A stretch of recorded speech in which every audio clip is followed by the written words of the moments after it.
പുറപ്പാട് 11-ാം അധ്യായം. കർത്താവ് മോശയോട് അരുൾ ചെയ്തു, ഒരു വ്യാധി കൂടി ഞാൻ ഫറവോയുടെയും ഈജിപ്തിൻ്റെയും മേൽ വരുത്തും. അതിനുശേഷം അവൻ നിങ്ങളെ ഇവിടെ നിന്ന് വിട്ടയക്കും.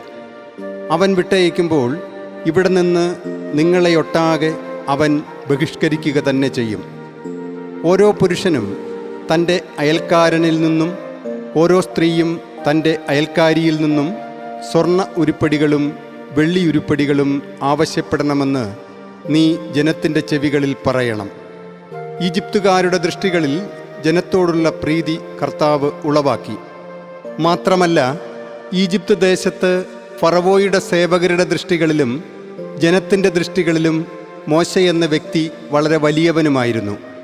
മോശ പറഞ്ഞു, കർത്താവ് ഇങ്ങനെ അരുൾ ചെയ്യുന്നു, അർദ്ധരാത്രിയോടെ ഞാൻ ഈജിപ്തിനു മധ്യേ കടന്നുപോകും. ഈജിപ്തു നാട്ടിലെ സകല കടിഞ്ഞൂലും മരിക്കും. തൻ്റെ സിംഹാസനത്തിൽ ഉപവിഷ്ടനായ ഫറവോയുടെ കടിഞ്ഞൂൽ മുതൽ തിരികല്ലിന് പിന്നിലെ പരിചാരികയുടെ കടിഞ്ഞൂലും കന്നുകാലിയുടെ കടിഞ്ഞൂലും വരെ, ഇതുവരെ ഉണ്ടായിട്ടില്ലാത്തതും ഇനി ആവർത്തിക്കില്ലാത്തതുമായ വലിയ നിലവിളി ഈജിപ്തു നാട്ടിലെങ്ങുമുണ്ടാകും. എന്നാൽ ഈജിപ്തിനും ഇസ്രായേലിനുമിടയിൽ കർത്താവ് ഭേദം കൽപ്പിക്കുന്നു എന്ന് നിങ്ങളറിയാൻ ഇസ്രായേലിൽ മനുഷ്യൻ മുതൽ മൃഗം വരെ ആർക്കുനേരെയും നായ മുരളുകയില്ല.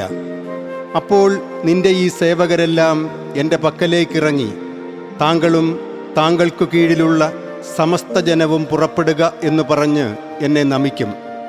അതിനുശേഷം ഞാൻ പുറപ്പെടും. അവൻ ഉഗ്രകോപത്തോടെ ഫറവോയുടെ മുമ്പിൽ നിന്ന് പുറപ്പെട്ടു. കർത്താവ് മോശയോട് അരുൾ ചെയ്തു, ഈജിപ്ത് ദേശത്ത് എൻ്റെ അത്ഭുതങ്ങൾ പെരുകേണ്ടതിന് ഫറവോ നിങ്ങളെ ഗൗനിക്കുകയില്ല.